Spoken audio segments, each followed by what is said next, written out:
My name is Sinead Archbold and this is my digital story. It aims to give the viewer a snapshot of my literacy journey and the many ways that I've learnt to be literate from primary school to today. My parents are Irish, therefore from a young age I was introduced to a foreign language. They would speak in Gaelic so that my siblings and I would not understand. In order to find out who was in trouble, I had to learn how to read non-verbal language. I did this by observing my parents' voices, gestures, and body movements. It is important for children to learn about body language, as it plays a big part in social communication and interpersonal success. As a child, my parents would read all kinds of stories to me, including fairy tales. When I was growing up, reading was a way for me to escape from reality to new imagined worlds of my own. I fell in love with the excitement of reading, which helped me grasp the fundamentals of language. In my primary school, reading was always celebrated. Every year when Book Week would roll around, we'd all dress up and parade around the basketball courts as our favourite book characters. In order to make literacy more exciting for students in the future, I will choose exciting books to read and use expressive voices when reading. I hope to pass on the knowledge that reading is fun. In high school, I discovered a new way of using language: music. I found a different way of expressing myself to others, and it did wonders for my self-esteem, because what do you know? I appeared to be good at it. This was the first time I can remember using language for something creative that I really enjoyed. Having a way to express myself outside of the classroom led to better results inside the classroom.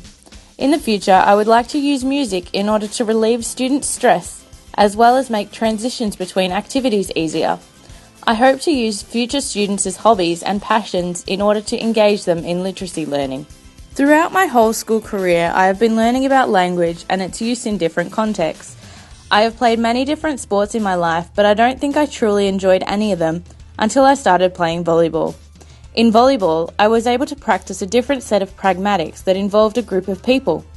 In this setting, we have a shared communication system where different words and signals take on different meanings. For example, when someone on the team yells out, it means the ball is going to land outside of the court and no one should hit it. Using shared communication systems, students can work together in order to reach collective goals.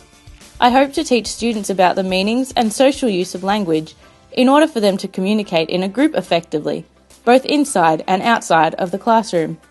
Today we live in the technology era, or the age of information, where everything you could ever need to know is at your fingertips, but so too are all the dangers associated with it, which include cyberbullying and internet predators. I have come so far in my language and literacy journey that I'm able to use language to research new concepts on my own using the internet. One tool that has made me realise how accessible information is today is my iPhone. Not only can I look up everything that has ever been published on the internet, but I can use it for communicating in so many different ways. Gone are the days where you could only text and call someone. Now there are numerous social networking apps out there that enable people to communicate. I have realised how big a role technology will play in future students' language and literacy journeys, and I intend to incorporate its use into my teaching, but I also know of the dangers associated with it. In the future, I will teach students how to find appropriate and reliable information and also how to acknowledge their sources.